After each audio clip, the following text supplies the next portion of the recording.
A dozen Republican governors are joining with Texas Governor Greg Abbott in his opposition to the Biden administration's policies on immigration.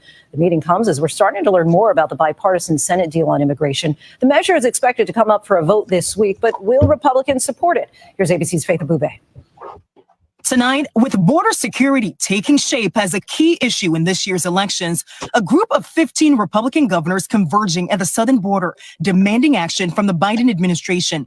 Texas Governor Greg Abbott hosting his GOP counterparts in the border town of Eagle Pass, accusing the president of abdicating his responsibility to secure the border. Joe Biden does not need more legislative authority. He just needs a backbone. The visit comes as border encounters have dropped by more than half this past month, following a record-setting December. According to Customs and Border Protection, agents encountered nearly 250,000 migrants along the southern border, on some days apprehending more than 10,000 migrants in a 24-hour span. It comes as Senate negotiators have just released the text of a bipartisan national security bill, which includes new border security provisions, something congressional Republicans have demanded for months, but some now shifting their position as former President Trump pushes to tank the bill.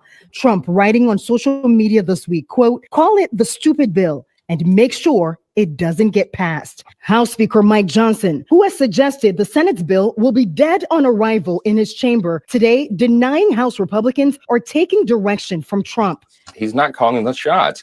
I am calling the shots for the House. That's our responsibility. And I have been saying this far longer than President Trump has. His Democratic counterparts blasting the GOP for lining up against the bill before its release. How can a bill be dead on arrival and extreme MAGA Republicans in the House haven't even seen the text?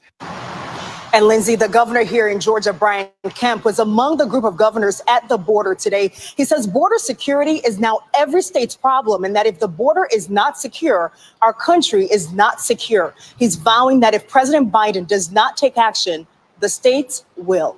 Lindsay. Faith, thank you. The battle at the border. More than a dozen Republican governors are joining. Okay, so it is election year. I got a feeling that we're going to be talking about immigration for the rest of the year. It's going to be every other news story is going to be some immigrant related story. You had the one where the guys were in New York and they scuffled with the police. And then when they got out, then they put the middle finger to the cameras.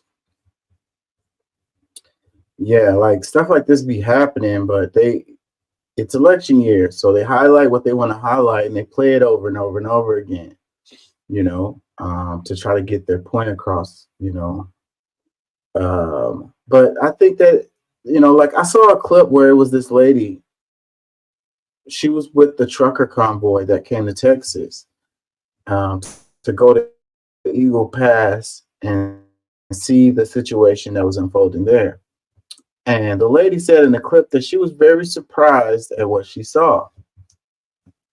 And she said she saw a couple of people crossing or whatever, but she was surprised that it wasn't what people were saying was an invasion, like this tsunami of immigrants coming across the border down there, and people can argue, okay, it's a huge, long border. You got people coming in different parts or whatever.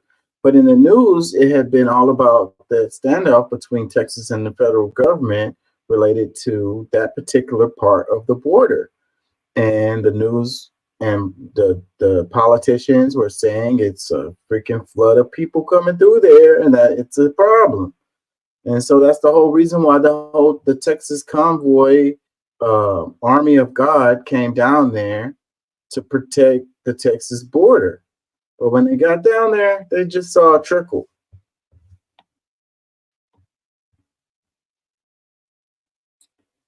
So, I don't know. Do with that information what you will. Man, sexually looks like we got us another hit. assaulted in Texas jail after AI wrongly identifies him in a robbery. So this guy wrongly identified, because they're using AI